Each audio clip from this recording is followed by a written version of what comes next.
Warning, the following video contains strong language which may be offensive to some viewers and or inappropriate for children. The content within this video is intended for mature audiences only. Welcome to Everythin Yet Nothin. Here's a hillbilly in eyeshadow who's looking fabulous and talking about anything yet something. Get ready to chew on a blade of sweet grass and talk about a variety of LGBTQ topics to the lifestyle of a gay hillbilly. Watch out, folks. These hills don't just got eyes.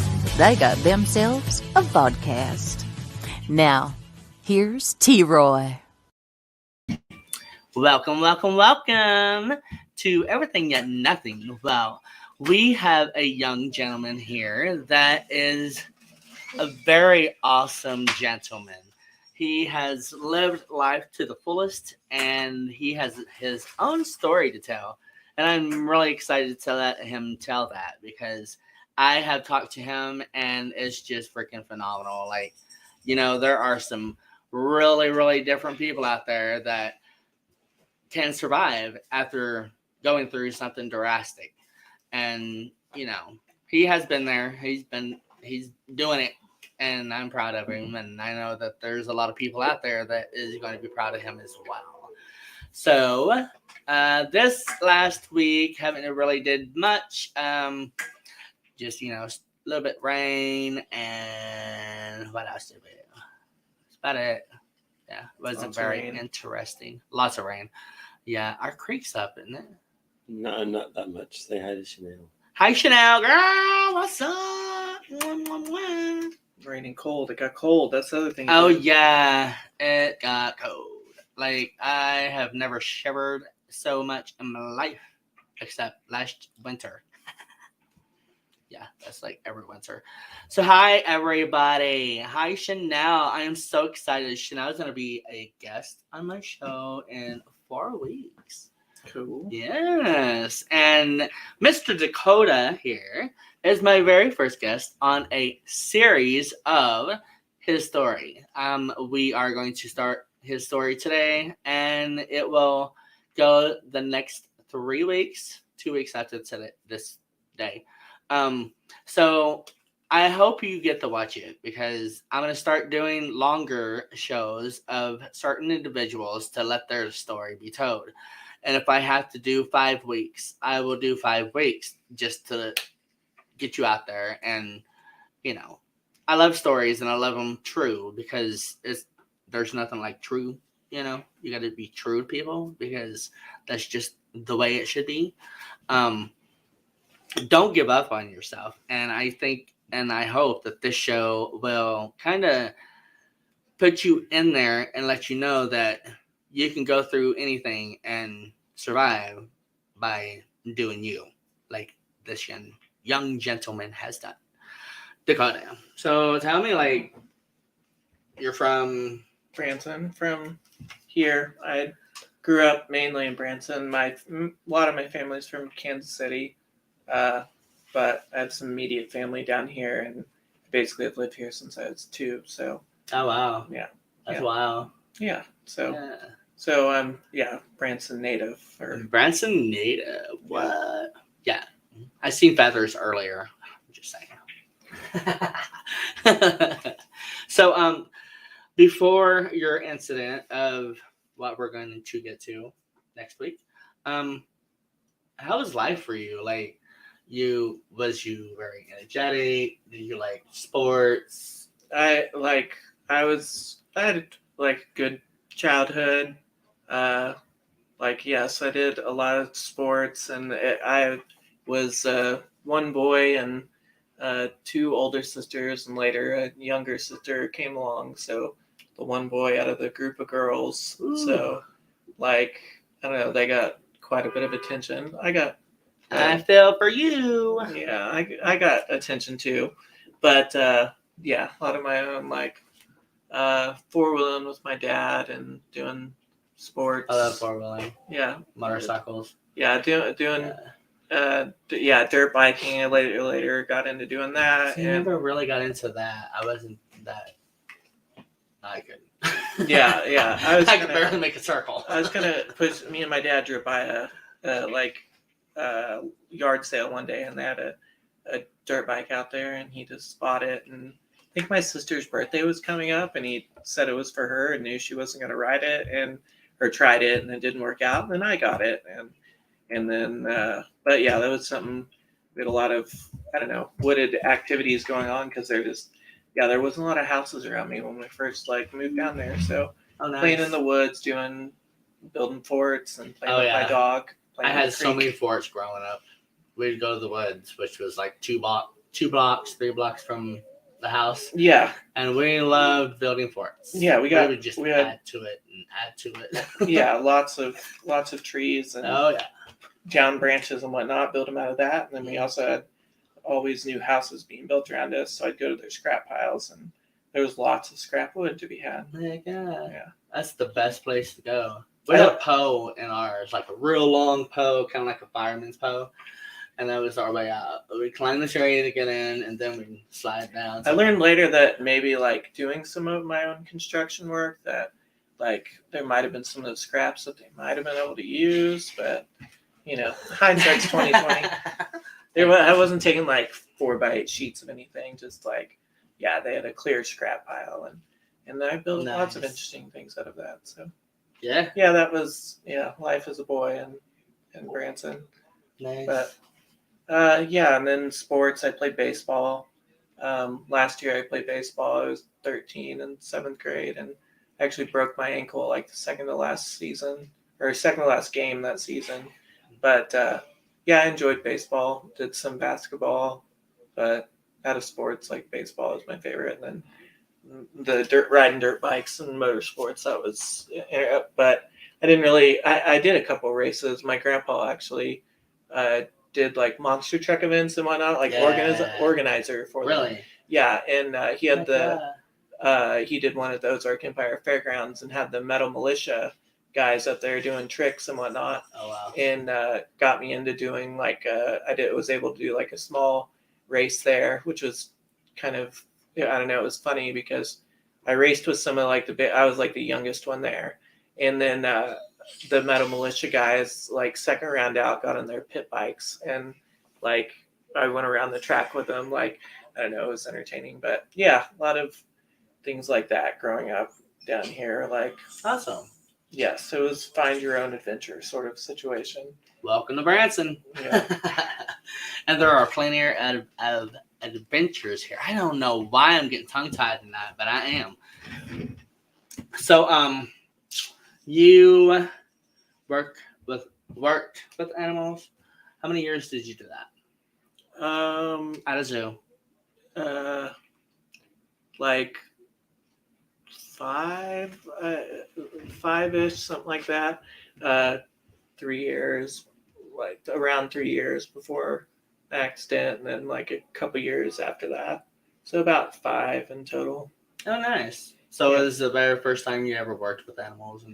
Other than animals like that were there at the zoo, like big cat, like exotic animals. Yes, like I grew up. We had German shepherds that we had and learned, we bred them and trained them and such. So like I had kind of a, when I say training, we had one dog that was very, very, very well trained, and going through that process and watching my dad do that, I think helped me learn a lot about kind of how animals operate in general, how to deal with them, not being can't talk to them or whatever. You gotta watch them and what they do and stuff. So, but other than that, no other exotic animal work before then. Did you find it very therapeutic to you when you was working with them?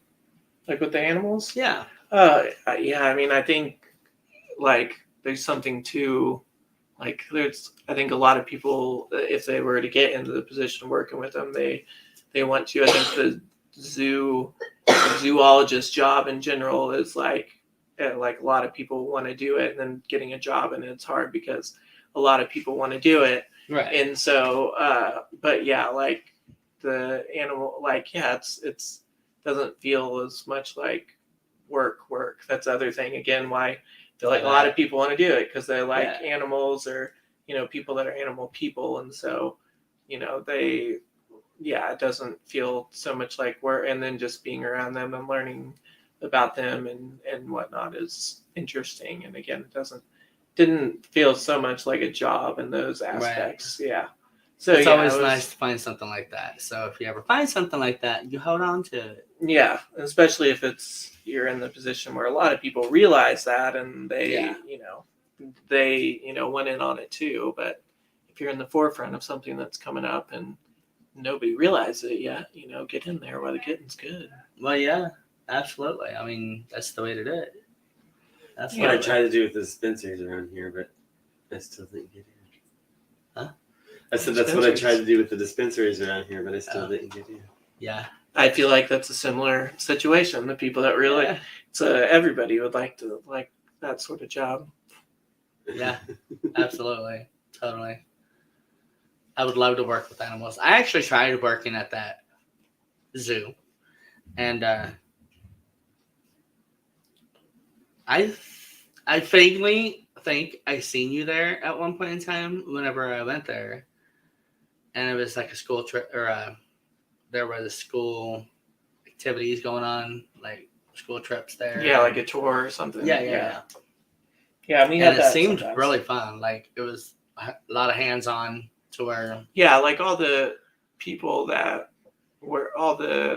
people that came to work there generally like really cared about the animals and what they did and everything, and enjoyed that aspect of it. So like if you were just going through or whatever, like I feel like you felt like it wasn't like a big Chicago zoo or something like that. Right. So there's a different perception of it as far as kind of what you get for your money or whatever going through, and we gave more of an experience with the animals than opposed to just walking through and like, if you see them or if they're hiding or whatever, that's kind of what happens, and you look and observe. So there was that to it, and I feel like if you did work there and worked with the people and the animals, like you probably enjoyed doing that. And so yeah. I enjoyed going in and feeding the eel, or what is it? What was it? The sharks or the stingrays? The Stingrays. Yeah. Oh my god, that was really cool. Like and they could suck. Let me tell you. Yeah, they have like their whole body right and like the center kind of comes up, and it's kind of like a suction cup.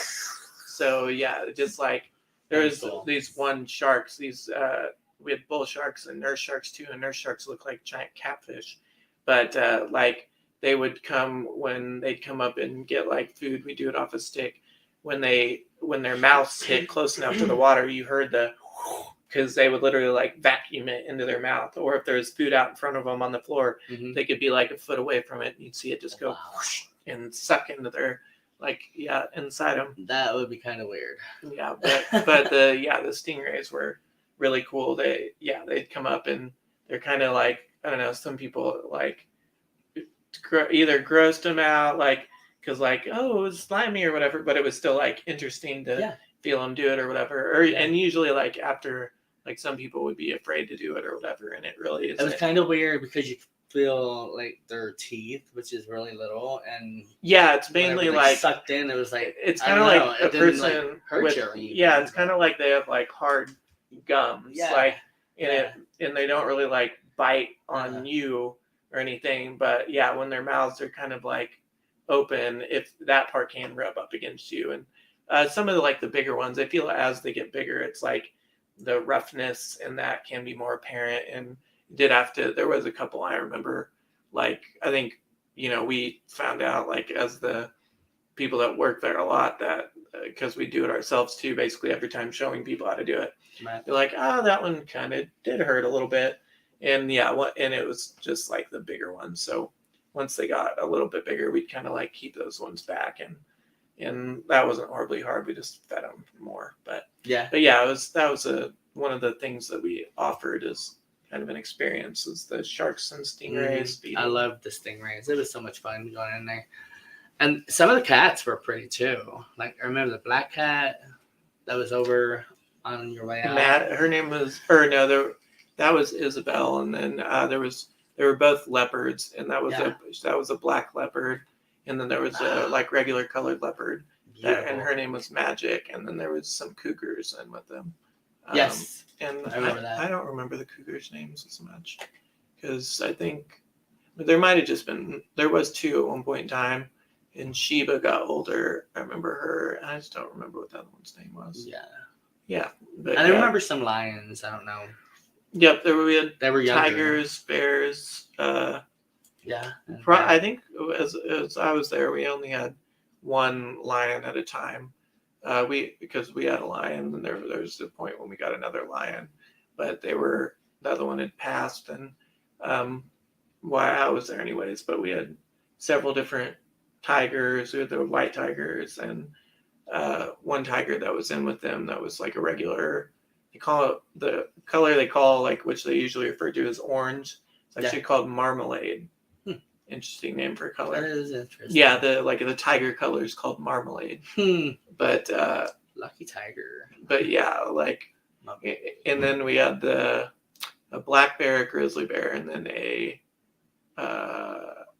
Siberian tiger that all lived together, and some wolves and various things that various animals that I remember came in and somebody, one of you guys would bring the wolf out for people to there was a couple different why I was there, like in the beginning when I started working there, because I didn't immediately work with any like I ended up like slowly worked with different animals and such over time. And like at first if you started working in the zoo, like generally you'd start out working with like the reptile area, and we'd help someone like they could touch a snake, or we had a small alligator that would bring out and let people touch if they were interested, in various different snakes, like we had a small ball python, a ball python, and then a couple different king snakes,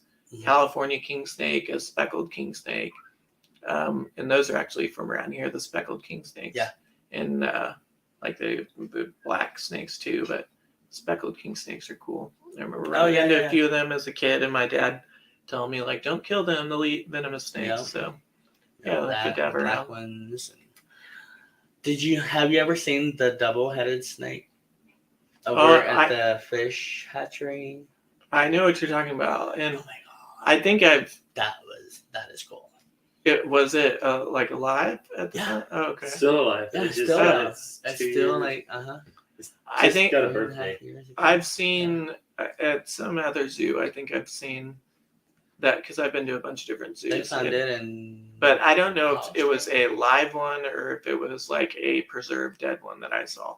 Yeah. But I do know what you're talking about. But no, I haven't seen the hatchery. Yeah. I haven't been down to the hatchery in a long time. They found it in Stone County. Oh, did they? And we handled it. We got to hold it.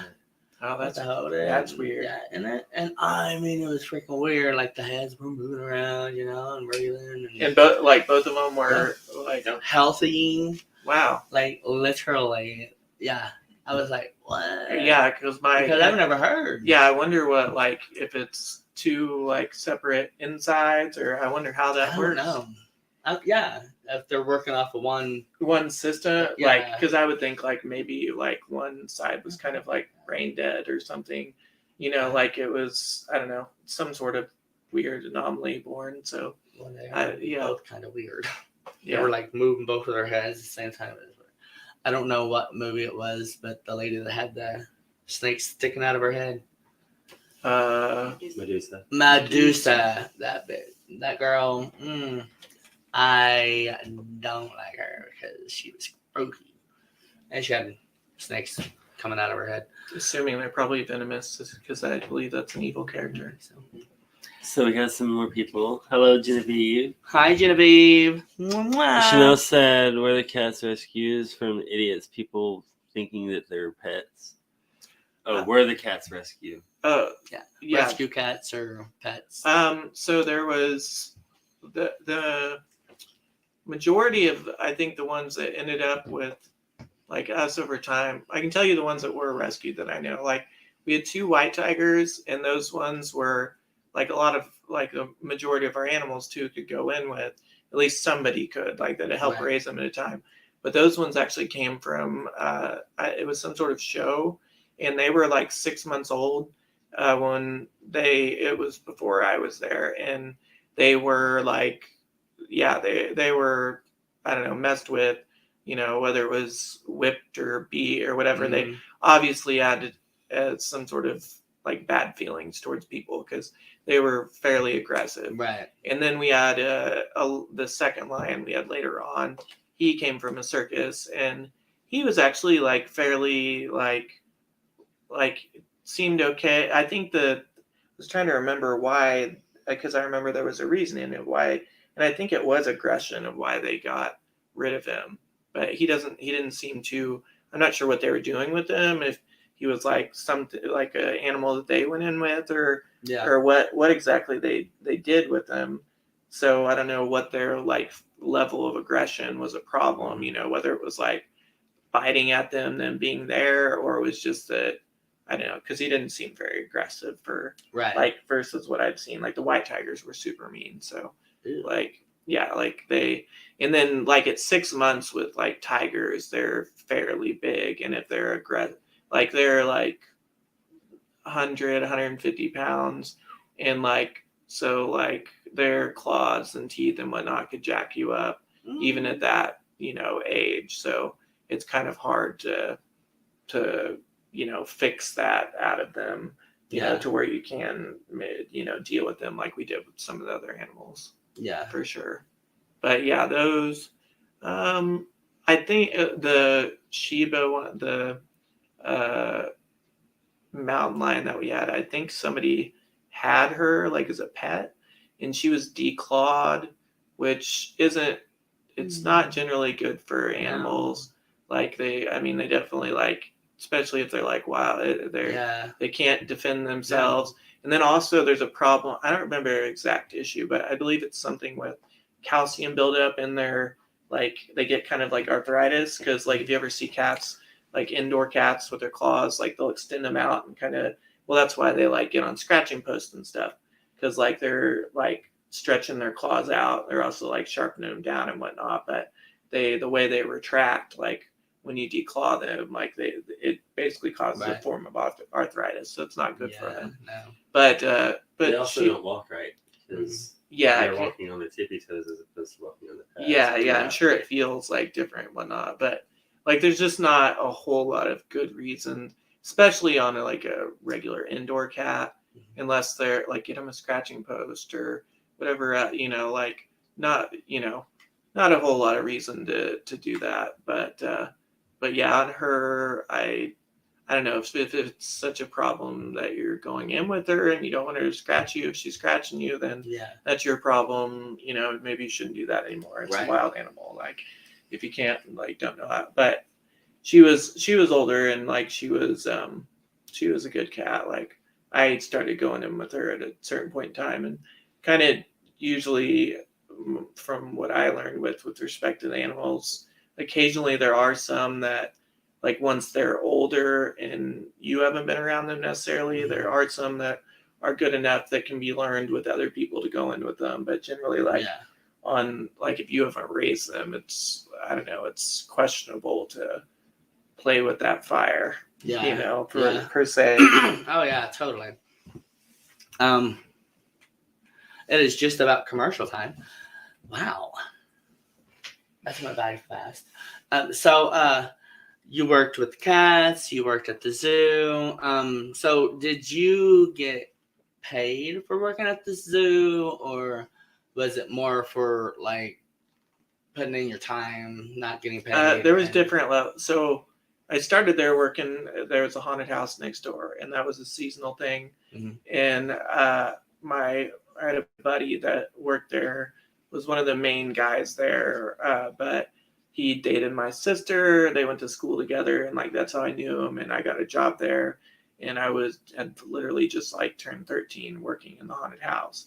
And like it was just scaring people and dressing up, so it wasn't a big deal. But I was like one of the better workers and whatnot, and so usually, like I learned over the years, like as I was there, later, that usually at the end of the haunted house season, there was usually a few people that got kept at least for a while, if not indefinitely, depending on how good they turned out to be as workers or whatever. Right. But I ended up being one of those cases. There was other reasonings for that too that we can get into at whatever point. But yeah, so that's how I kind of ended up there. And I kind of digress. What was the actual question? There was That's all good. So we can actually go into what you just mentioned a little bit if you want to. Yeah, why? So the main guy that ran the zoo was a predator.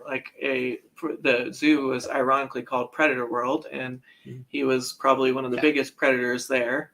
Yeah. He was like a sexual predator towards boys, and it seems like these places, generally it's private ran zoos. Yeah. Like they like people just want to work with the animals, but it's also a opportunity for, in the haunted house was too, like both of those instances of younger guys being brought in, and then I think over the course of them working there for a little bit, he kind of figured out, as using his predatory ways, of who he could and predators also, they find individuals with problems. Like at the time I had some home problems and things that they can exploit and use to their benefit in their predatory ways. Right. But that would be part of the other reason, I'm sure, that I was kept after that Halloween season and to work in the zoo and whatnot. But I think to my benefit too, I was I at the time didn't see that as much, and I was really intent on wanting to work at the zoo, so I did try to work hard to do that. But in hindsight, I can definitely know that part of that was just because he's seen he's seen prey, and he was on the lurk for that. So that was another whole aspect of things. But so through the winter I ended up working there, and then and then continued to work there up till actually after my accident and such. But that went on basically the whole time I was there, the predatory stuff with him. Yeah. And it's actually kind of ironic. It was really eye-opening. I'm sure everybody's it was like a thing for a minute, the whole Tiger King thing on Netflix is, and all those other smaller other smaller private owned zoos. Right. It seems to be actually make up their own rules. It seems to be that was eye-opening to me, of a theme, whether it be just the one lady with predatorily using people's good nature, wanting to work with the animals and whatever as free labor or whatever, versus other bad crap happened at this zoo, different ways of using people though, but getting people in the door with the fact of working with the animals or whatever else. Oh, but I remember the question, the pay thing.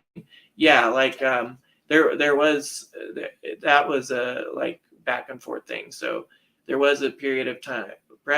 The predator guy had a lot of schemes and whatnot going. So there was this one point in time, I remember, when he was we're gonna get ADA approved. And now in hindsight, that seemed really stupid because we were nowhere close to being. ADA is the American, or AZA, not ADA. AZA, American Zoo Association. Right. And big zoos that are usually city funded or stuff like that usually get in that group, and they have to, there's so many rules that there's a whole basically a 100 or 200 page probably manual for the things that they require and stuff. But one of the things that he picked out in there was that in order to work there, you have to have so many hours of free labor, basically, but internship stuff. So I remember there was periods of times when I did work for nothing there to, but I was able to do that because I didn't have bills to pay and stuff being younger, but also it kept me away from home stuff that was going on. But there, when I was working at the haunted house and stuff, I got paid. And then the majority of the time at the zoo, I did get paid. It wasn't like a significant amount or anything. For my age, it was. And then like I worked a ridiculous amount of hours when I was working the zoo and the haunted house. So there was a couple weeks where I remember I came out of there like $1,200 in 1 week, but that was because I worked 80 hours. Right. Like yeah. So it was very ran not correctly as it should. Right. Like right. one of the ongoing like OSHA jokes. This isn't very OSHA approved. Mhm. Nothing was very OSHA approved there, or like child labor. Yeah. That Yeah.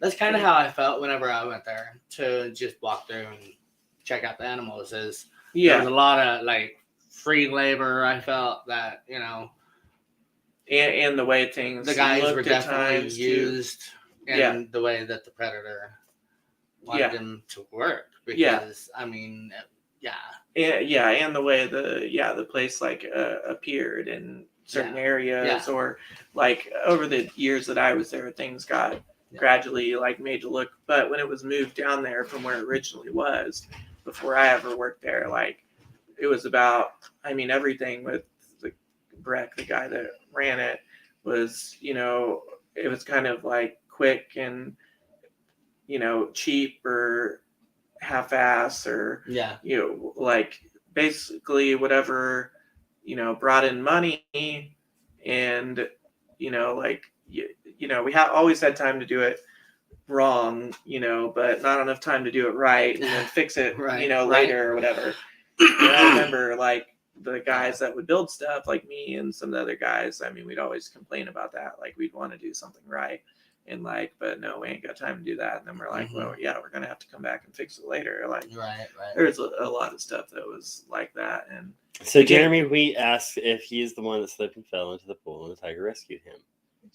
Yes. That's what we're going to get into next week, sir. Yes. Next week we will have that story on top of this story. By the way, I'm still here in the background. You're going to hear my voice. You're still in my spotlight. Our spotlight. Now you can only see half of me. Like, really, babe. That's the beauty of the webcam. Thank you. So, yes, this is the young man that slipped and fell into a pool of water, and a lion saved his life. Tiger saved his life. And we will Seems like they got the actual like story right though. Like slipped and fell. He's been studying your story, it says. And yes. So we will definitely hit more on that next week. So whenever the abuse was happening, and okay. So first off, if you are a predator, don't forget that you're the one that is doing others harm. Like, really, get over that shit, because you don't need to be doing it. Ain't gonna happen anymore, so stop your shit. Grow up.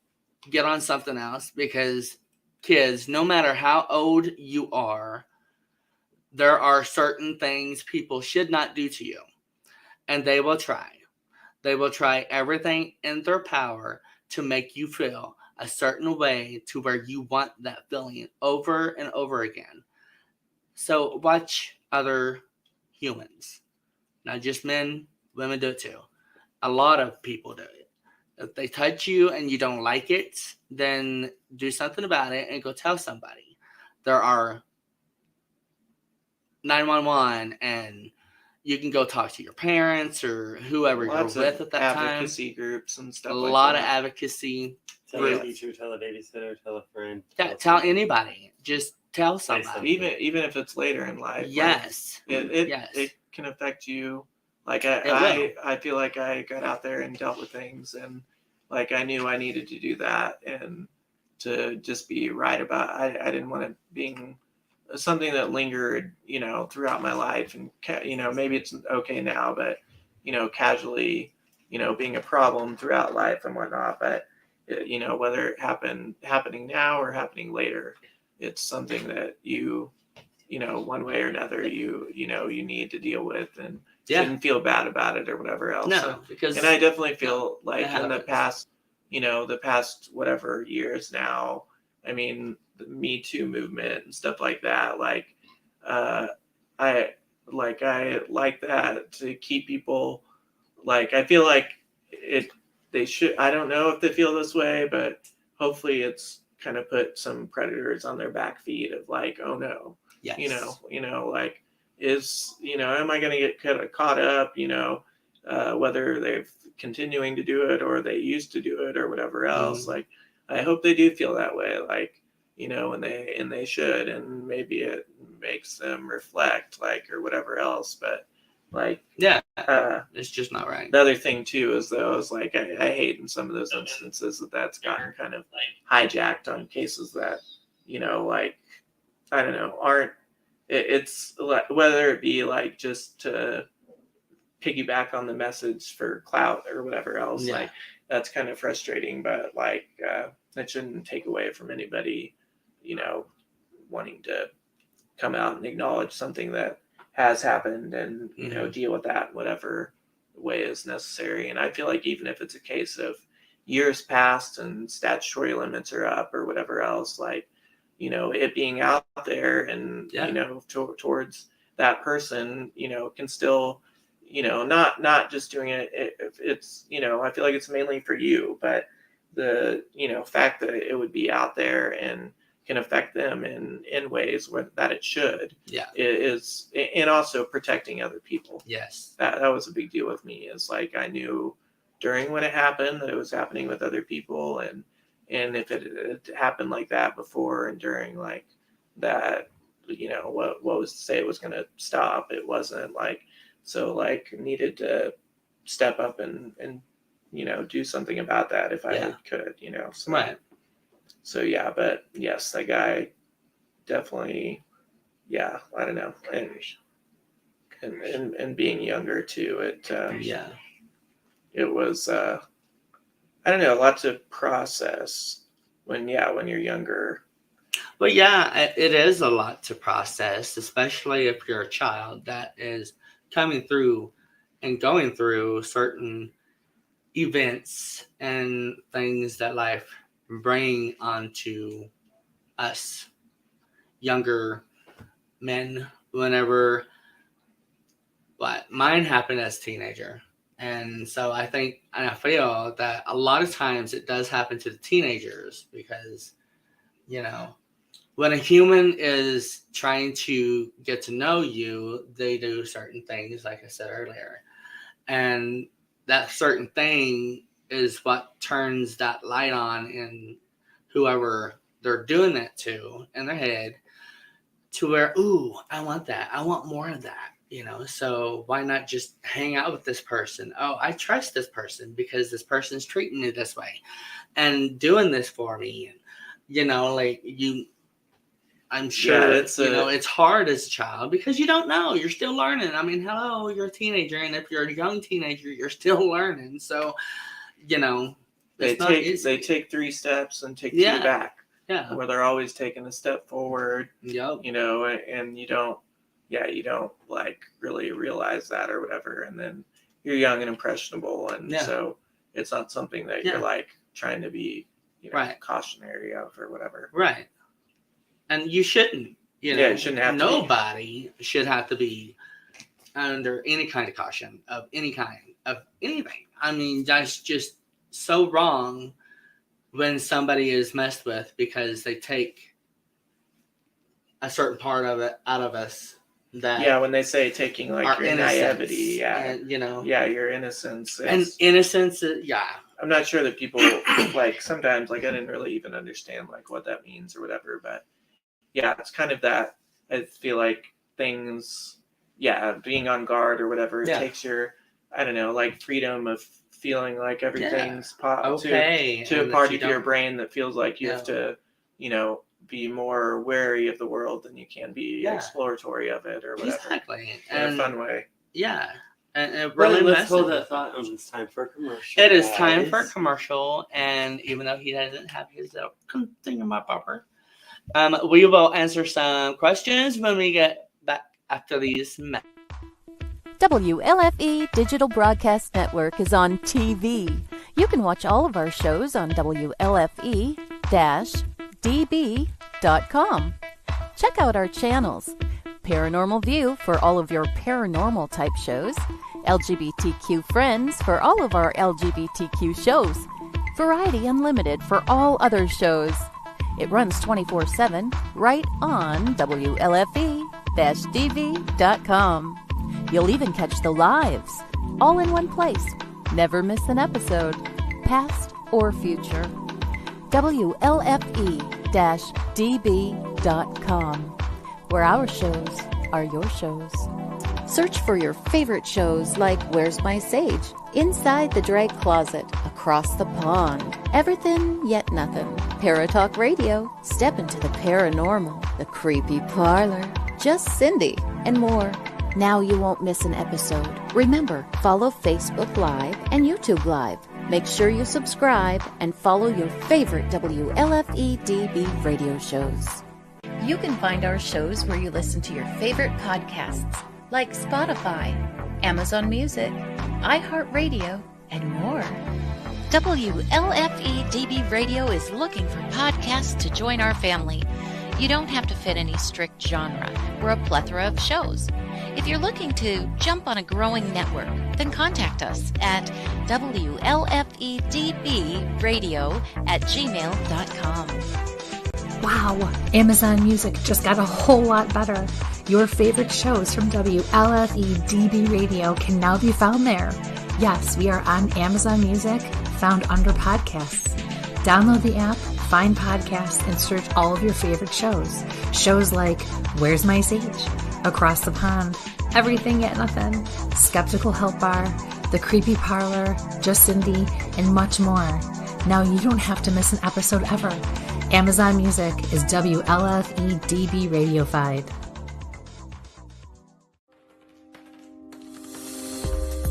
More from WLFE-DB Radio Network after this. Hey guys and dolls, this is Casey DeVille, the better half of DeVille Inc., Baltimore, Maryland. If you're ever in Baltimore, stop in and see me and Tony. Invisible Bree, 5920 Eastern Avenue, Baltimore, Maryland, 21224. Give us a call if you're in the area at 410-400-9641, or look us up on the web at DeVilleInc.com. DeVille Inc., where we specialize in you.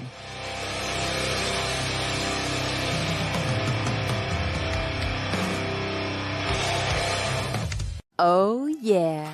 Life just got sweeter now that WLFE-DB has merchandise. Show your support by purchasing your t-shirts for WLFE, Paratalk Radio, Inside the Drag Closet, and more.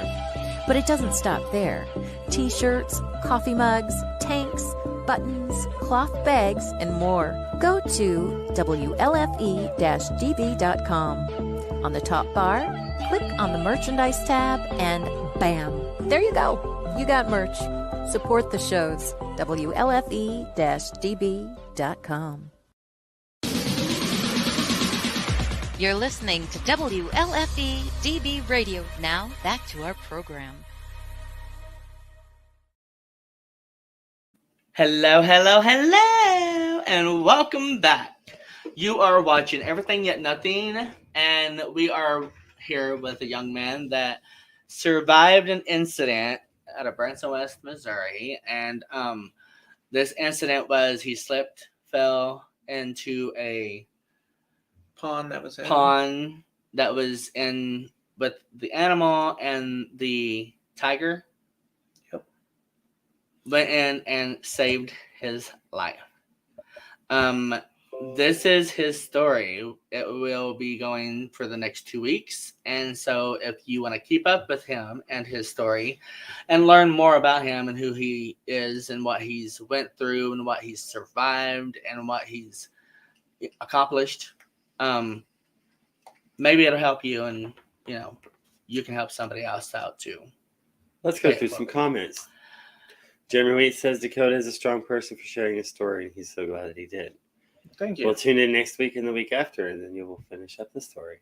Yes. Jason Cottom says that WLFE-DB.com is a proud supporter of Safe Space. Resources are available on our website. Yes, Safe Space is If you have any problems, we are not doctors, Yes. but we are here to help. And Jeremy says, Breck was a sicko, and I hope that he rots and gets what he deserves in jail. Chanel says she lives inside the dry closet. Yes, Jeremy, long commercials. We get them all at once, though, so it's the last one, and then you'll see us say goodbye. Yes. Yes, like Chanel just said. It's long because it happens once. So thank you, everybody, for joining us. I'm Kevin. I'm in the background today. I'm not on the screen where I prefer to be. In the background, not on the screen. I am on the screen. So, and we are with Dakota and T-Roy. So Whoop whoop. you may finish Hello, it. all. Hello, all. And we were talking about the Predator of About Border Breck, World. yes. Yes. But yeah, I like how that started. Like I said, I feel like, I was like, he had been doing this for a while, and like that came to light more. And where he was previously, he came from up in the Kansas City area, in St. Joe, and had a place there. And I don't know, there's some mystery behind. I'm not gonna like speculate and make up like stuff or whatever, but there was obviously something that was problematic that went on there. But ended up down here in Branson, and there was some things like there was some incidents that had come up that had been known, like things like some guys that were involved, like that were underage, well, under drinking age. I think at the time they may have been under 18, but definitely under drinking age. That it said that he got them drunk and they woke up with their pants undone, which I think there's probably more to that. But as being guys, I think they were like masculine and maybe afraid of saying, more, but they knew the situation was, wrong. But then I don't think anything ever really came of that. Yeah. And then there was other things like what would happen with me in like the abuse that went on that with other guys that worked there over time. Like I didn't see the act with them, but I saw the process of like where he would take, like, for a while there was a house that he had in Branson West, and sometimes it would be like trips that we went to like different zoos and aquariums and different like event type things, and like he'd have some reason of like and make it like a point of like you need to just stay because like can't be late or whatever in the morning, we're leaving early, and that would be like the reasoning or whatever.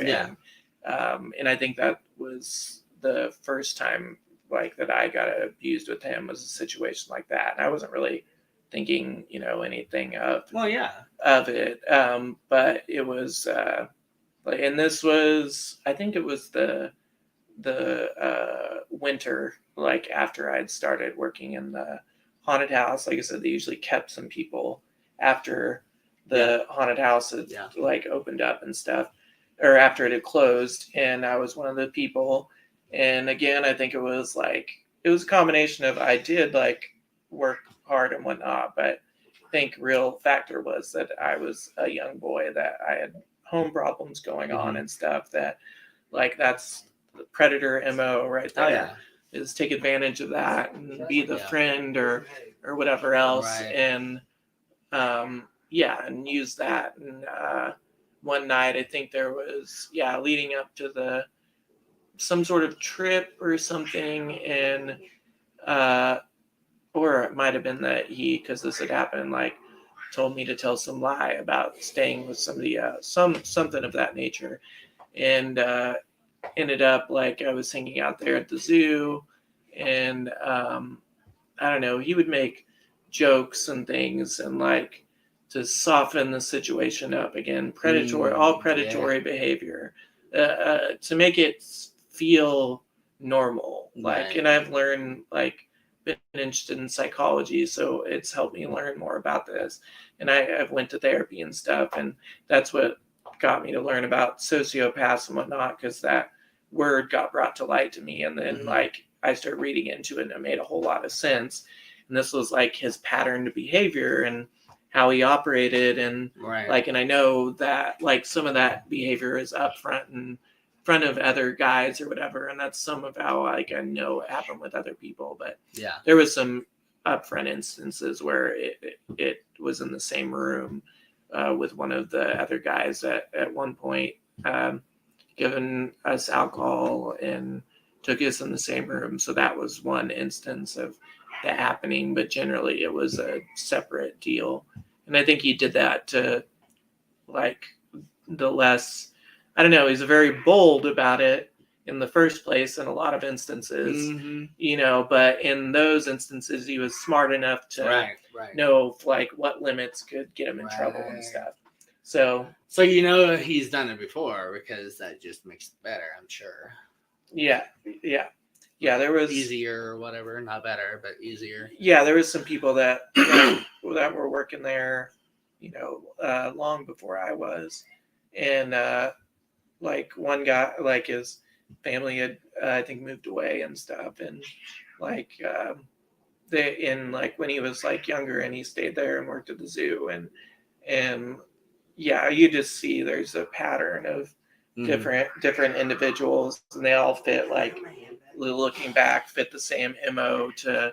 Yeah. And then like at a certain point he lived on the zoo premises, and it was happening on the zoo premises. Oh, the battery's going dead. Oh, where can I plug her in? Up there, anywhere up there, unplug anything. But yeah, it was happening. There was like living quarters on the zoo premises, and so it was happening literally there at the zoo. But like like in the middle of the day sometimes, and he would like say on the radio like I'm gonna be off site, which was some BS. And but it was so bizarre, like it was bizarre to me because I knew what that meant. Right. Like, and there was maybe a few instances where that was like legit, or like he was actually doing something, you know, that needed, you know, not to be jacked with or whatever. Yeah. But like, yeah, that it was the abuse thing going on or whatever. And like, I don't know, like, I knew like it happened with other people, and I've confirmed like definitely some people, and like I have a high speculation about others, Right. but it was definitely a pattern of history with him. Oh yeah. But it also, I was still at the zoo after my accident, and it also actually happened after my accident too, after I was in the wheelchair. Really? Yeah. Oh my God. And that's crazy. yeah, he was POS for sure. Yeah, and, sounds like it.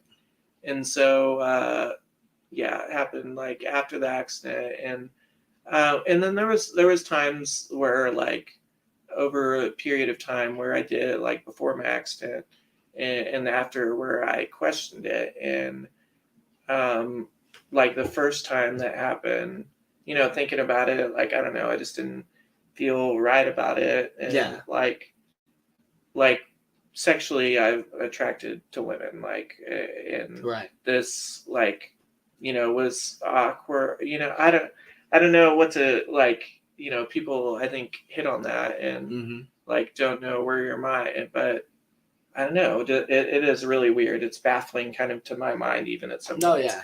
But like I remember one particular time we were going down and went to that house that he had off site and going down, and it was really like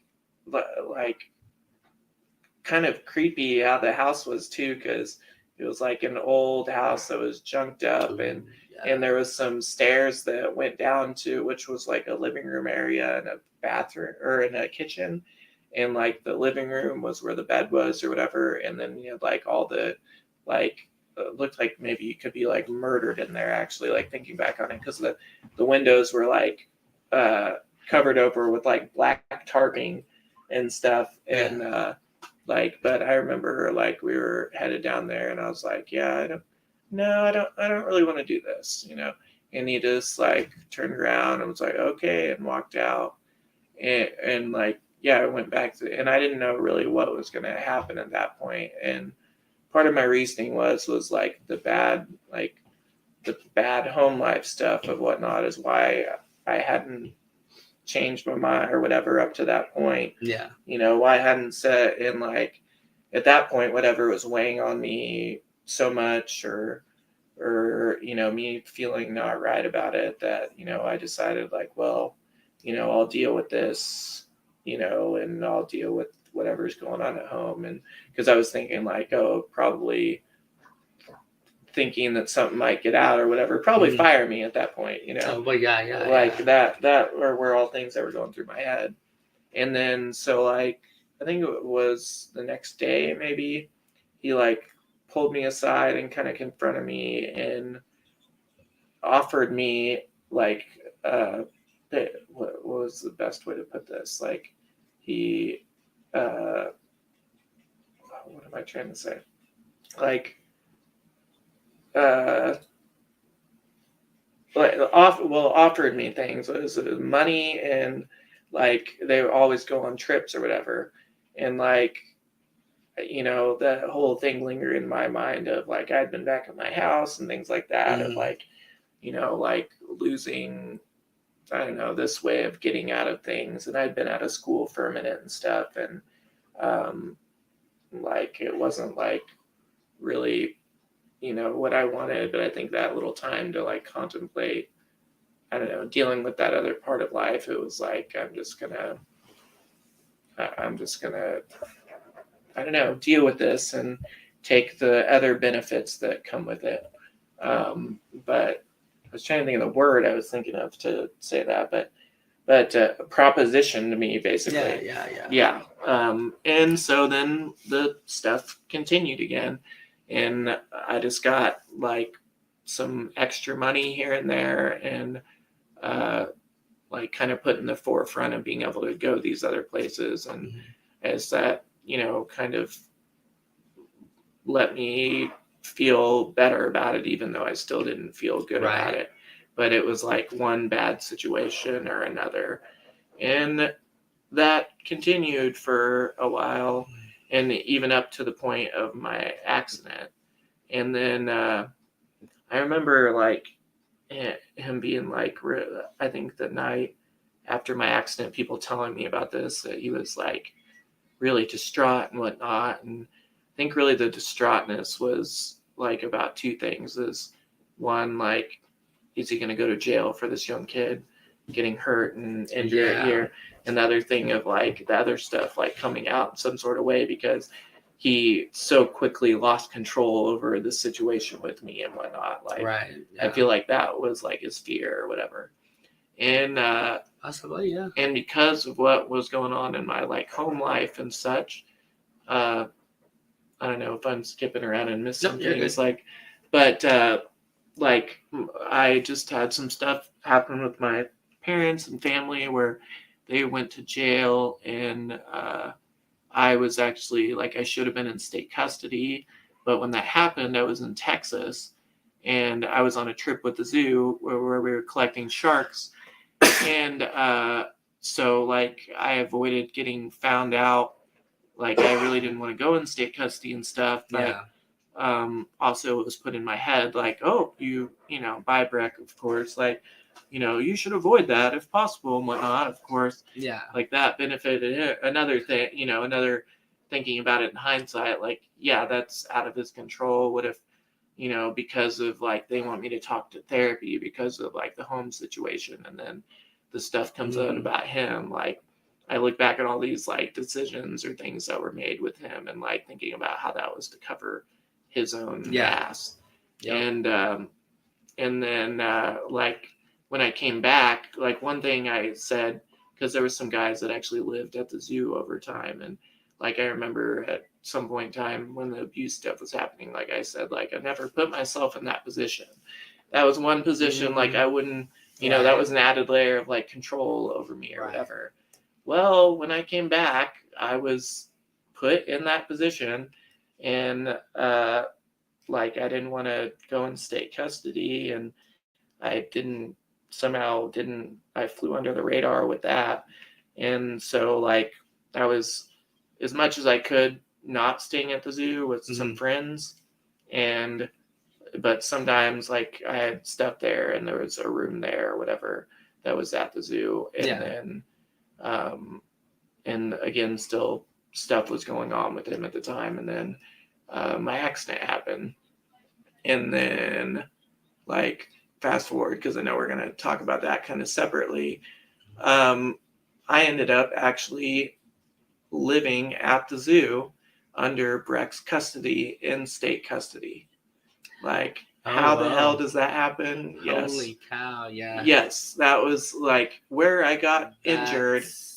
Where I got injured with the abuser. And again, like, I know, like, could have said something, and how does this happen? Like, and there's a lot of factors to it of like my problem with my parents at the time. I had a lot of friendships and whatnot that I didn't want to be yanked away from. I knew if I was in any other situation, absolutely, you know, like any small bit of like control in my life that I did have at that time would basically be ripped away by, you know, going into state custody or something. And then on the top of that, like bringing out the, you know, abuse side of things and whatnot would just be another, after I just went through this whole, you know, thing with my injury and it just wasn't what I wanted to deal with at the time. And so I'm sure. And then with him staying there, like, I feel he definitely, you know, had a huge part in orchestrating that and the events that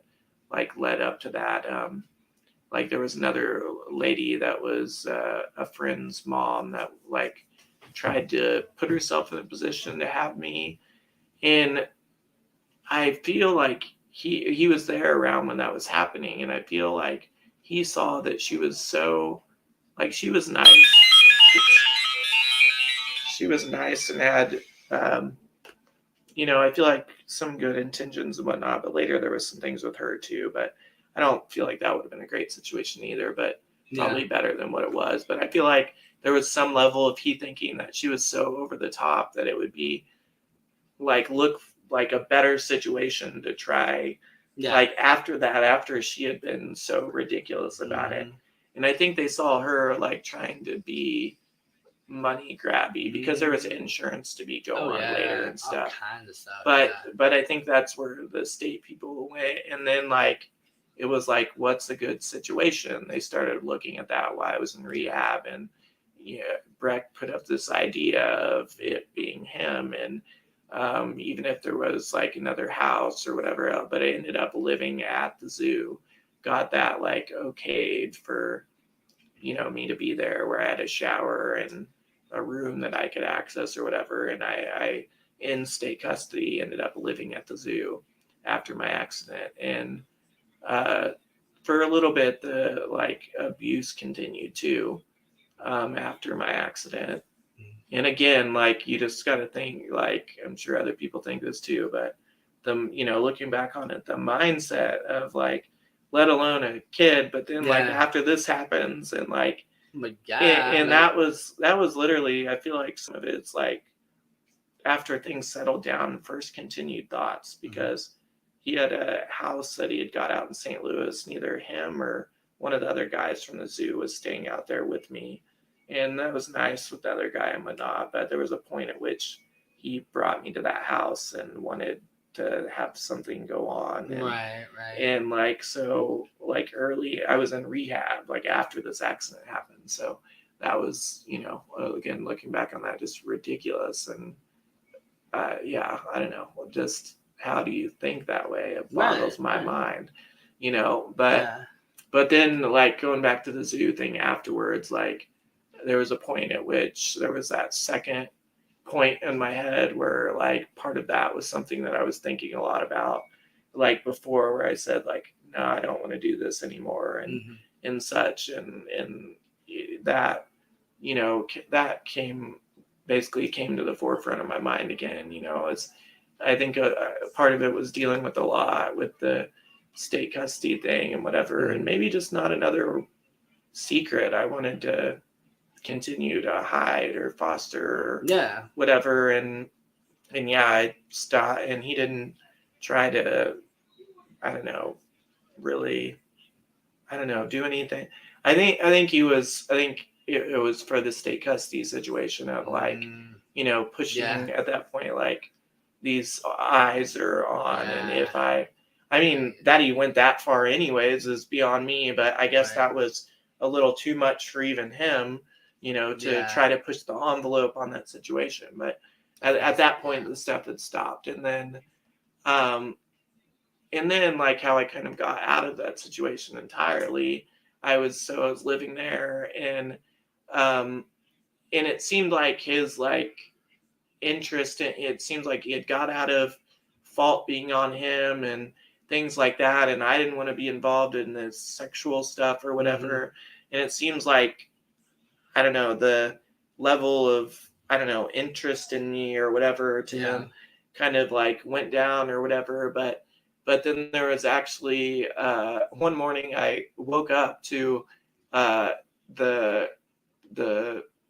woke up and the lights were flipped on, and there was cops standing in my room, and I was like, what the heck's going on at the zoo? Like, and I didn't know where to be. And this cop, it's funny, I remember this is funny, like this, like normally like cops, whatever, like, but my wheelchair was literally sitting next to my bed, and he's like, you need to get up. And I was like, I can't. And he's like, you need to get up now. I'm like, no, I literally cannot get up out of the bed. Like, and I was like, don't you see my wheelchair right next to it? And like, it's like, oh, well, we need to get someone. And they kind of like turned. I don't know if he felt like an ass or what. I bet he felt like an ass. But someone to get me up. And it was because there was like, I don't know, I guess somebody, like, there was a combination. I remember I took pictures outside because there was like, it seemed like every Stone County cop car in Stone County was That's there. how they work. And also the fire marshals and stuff. But they got called and said that there was a bunch of, I don't know, animal abuse. And I think USDA was there too. And eventually what all they ended up doing that time was they found some fire marshal problems. In that fire marshal code problems. But where that comes into play is, so there was like an emergency DFS meeting because I was still in state custody at this time. And because there were fire code problems there, I couldn't be living there. And so I ended up, my buddy Derek, that was the reason I kind of started working at the zoo, like because I knew him or how I kind of got the job or whatever. He took me like, and like I lived with him, and I'm trying to think of how long it was. There was like, I lived with him, and I remember one day that Derek, this other guy that worked there, was being an ass, and he kind of helped. It was the guy that went out to St. Louis that was there sometimes with me and stuff, and he was like bipolar, so I don't know, there was times that he would be off or whatever, but Derek was basically feeling like, I don't know, he was just upset with the situation. And like I said, like the interest had trailed off in me, and like, I don't know, helping with me and stuff. He didn't sign up for that. He was a good friend though, and helped me through that period and whatever. And so like, I appreciate him doing that, but it also got me away from that situation. Cause I remember there was a day that he was fed up with it, and he said, you know what, F you guys, we're going home, basically. Right. And we like left and didn't go back to the zoo, and he like got a job doing some other stuff. But I lived with him for a long while, and there was a point at which that the abuse stuff like ate at me, like, and one of the main irritating things about it was dreams. Yes. And it wasn't even like specifically me being abused in the dreams. Right. It was like I'd have these dreams of being at the zoo, and like Breck being in the dream, but him having some sort of like negative authoritative aura over me in the dream. And like the only thing I could think of, like, after having these and whatnot, was like, like what do you do about that? It's a dream. It's your subconscious. Like, only thing I could think of was like, I need to deal with this in a way that relieves that of my like conscience, and I was getting like really, I don't know, really irritated, probably depressed, like at some points. And there was a time when like I wanted to go and hurt him. And instead of doing that, like I was with a friend that I was with, and he was like, "Hey, why don't you come to my house?" Really good buddy, Dalton. I was like, "All right." Like, it was his mom's house. They had drums, and he like played the drums and stuff, and we just chilled and hung out. And like that was like the decision or the time when I decided to like call the police and decide to like do something about this. And this was after I got out of state custody and whatnot. And so I didn't have to worry about, one of my worries was that I would be kept in state custody longer, like, I don't know, for whatever many reasons that they'd want to, say that maybe I was mentally, unfit at the time until they got me checked. I didn't want to have any more problems with getting it, because I think when I finally got out of state custody, I think I was maybe 20 or maybe late 19, but like I had to because I stopped going to school, I had to get my GED, which was fine. Like I went and got a GED book from Barnes and Noble, did the work in it, and went to the GED. It wasn't a big deal. Like I just was like, give me a list of the stuff you want me to do so that I can do it, and to prove whatever. Like basically they wanted me to prove that I could do stuff on my own and get that done. And I understand some of that, but some of it seemed like they just didn't want to let me out of there. And but like eventually I did end up getting out of state custody. And I think it was it was a little, and then I think I may have still been at the zoo at the time. Maybe not though. But then I proceeded to, like I said, I made that phone call and got and like met with some detectives and stuff, and got like a law situation under order of, and I had to go to like court and stand up and like, kind of say what happened and everything with him in the courtroom. Testify. And so I did that. And well, it is come that time. So is there any last thoughts on what we went over and what you have talked about tonight that you would want somebody that is going through what you were going through at that moment in time to know? Like I feel like there's, you have a choice to do things.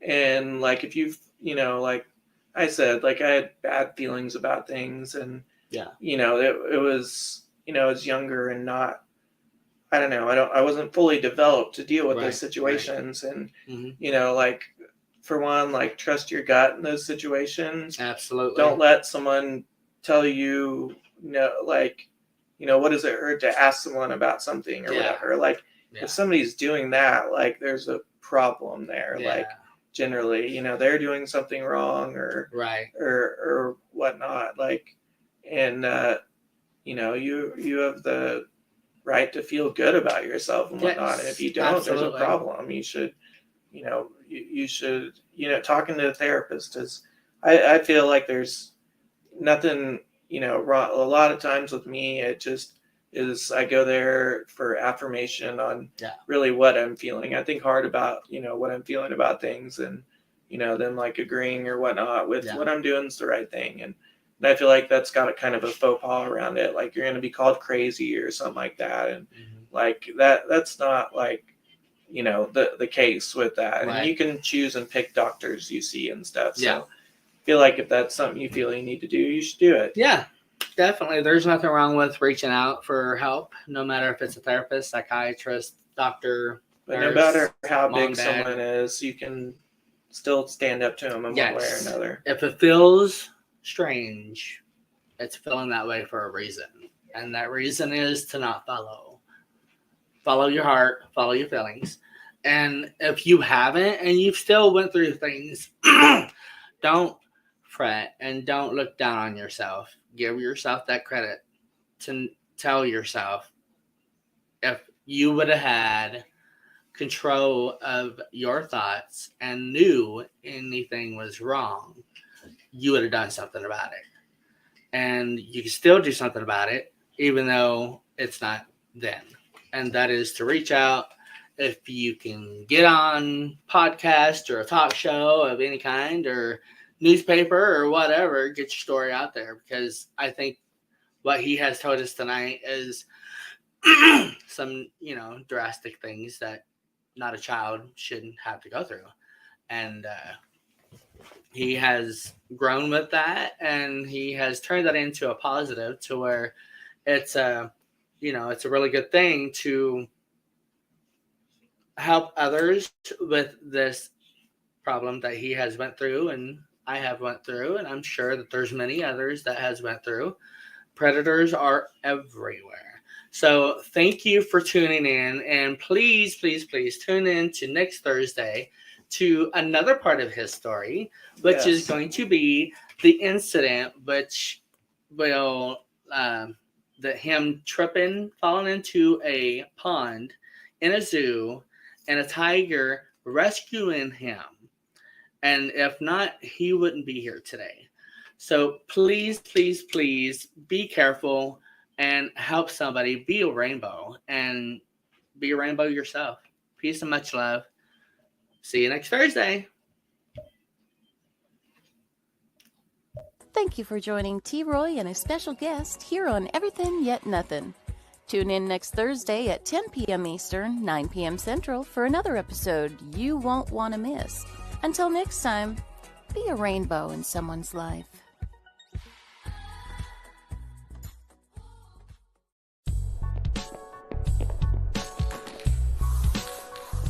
Like and follow us on Facebook at WLFE